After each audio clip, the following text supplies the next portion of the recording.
साथियों, मेरा नाम करिश्मा तंवर है। मैं भी आप सभी की तरह सीटी क्वालिफाइड कैंडिडेट हूँ।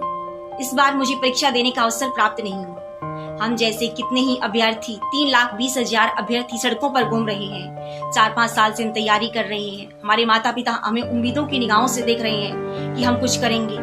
सरकार ने केवल हमें ही तोड़ने का प्रयास नहीं किया, हमारे साथ साथ हमारे माता पिता के सपने, उनकी उम्मीदों को भी तोड़ने का प्रयास किया है। सरकार से युवा कोई बहुत बड़ी चीज नहीं मांग रही। सरकार से हम कुछ बहुत बड़ा टेक्निक, बम बनाने की टेक्निक नहीं मांग रही। हमारी सरकार से एक छोटी सी विनती है कि सीटी क्वालिफाइड किया जाए, सभी विद्यार्थियों को परीक्षा में बैठने का अवसर प्रदान किया जाए। इस सरकार ने हमारा जीना आराम कर रखा है। 5-6 साल से हम अपनी तैयारी कर रहे हैं। तैयारी करने के बाद जब हमने सीटी का एग्ज़ाम दिया, उसमें उसको क्वालिफाई किया। क्वालिफाई करने के बाद भी मेंस एग्ज़ाम में हमें बैठने नहीं दिया गया। और जिन बच्चों को बैठने दिया गया वो 57 ग्रुप में जो बच्चे बैठे वही बच्चे, उसमें से 27,000 कुछ बच्चे 56 ग्रुप का भी एग्ज़ाम दिया। और जो क्वेश्चन 57 ग्रुप में आए थे, same to as it is 41 question 56 group में आए। और जिससे कि जिन्होंने 57 ग्रुप का एग्ज़ाम दिया था उन बच्चों को फ़ायदा हुआ, और जिन बच्चों ने सिर्फ 56 ग्रुप का एग्ज़ाम दिया था उनके साथ सरासर नाइंसाफ़ी हुई। इसलिए हम मांग करते हैं कि पेपर कैंसिल होना चाहिए और अच्छे तरीके से सीटी क्वालिफाई भी होना चाहिए और सब बच्चों को मौका मिलना चाहिए। यही हम सरकार से मांग करते हैं और इस सरकार का हम विरोध करते हैं कि मैं एक बेरोजगार हूँ और मैं इस सीईटी के भरोसे अपनी जॉब छोड़ के घर पे बैठा था कि सरकार इस सीईटी लेगी और मैं तैयारी करके एक जॉब पा लूँगा। परंतु सरकार ने ऐसा खेल रचा इस सीईटी के माध्यम से कि इस खेल को ऐसे घुमा रहे हैं, कभी पेपर लीक हो जा रहे हैं, कभी क्वेश्चन रिपीट हो जा रहे हैं, कभी इनकी कट ऑफ आ रही है। इसका रिजल्ट, सीईटी का रिजल्ट आ रहा है 6-6 बार तो इसका रिजल्ट आ रहा है, फिर उसका 4-4 बार इसकी कट ऑफ आ रही है, फिर उसका लिस्ट आ रही है लगातार। पेपर से आधे घंटे पहले लिस्ट जारी हो रही है, 1-1 घंटे पहले लिस्ट जारी हो रही है। और हमारे जो खदरी साहब है वो कह रहे हैं कि आप आ जाओ सेंटर पे पेपर देने, बस बगैर किसी हम आपको एडमिट कार्ड के पेपर दिला देंगे।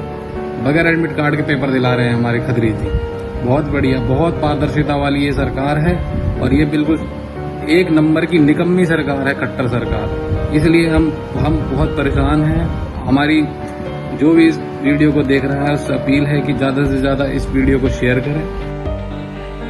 नमस्कार भैया, मैं भी सीईटी क्वालिफाई कैंडिडेट हूँ, लेकिन जो HSSC ने हमारे साथ मानसिक हरासमेंट दे रखा है ना, उसके लिए बहुत दुख होता है। कहते हुए भी घर वालों के क्या क्या ताने सुनने पड़ते हैं। अरे क्या पता क्या मजबूरी रही होगी हमारी, किस वजह से हमारे नंबर नहीं आए होंगे। हम घर का कितना सारा काम करते हैं, लेडीजों के ऊपर कितना प्रेशर होता है, फिर ऊपर से सुनने को मिलता है। और HSSC वो तो भाई झुकने को तैयार नहीं है। वैसे तुम्हारे कॉन्स्टिट्यूशन में लिखा है अब सरकारी नौकरियों में लोक नियोजन में बराबरी का अधिकार, लेकिन हमारा अधिकार छीना जा रहा है।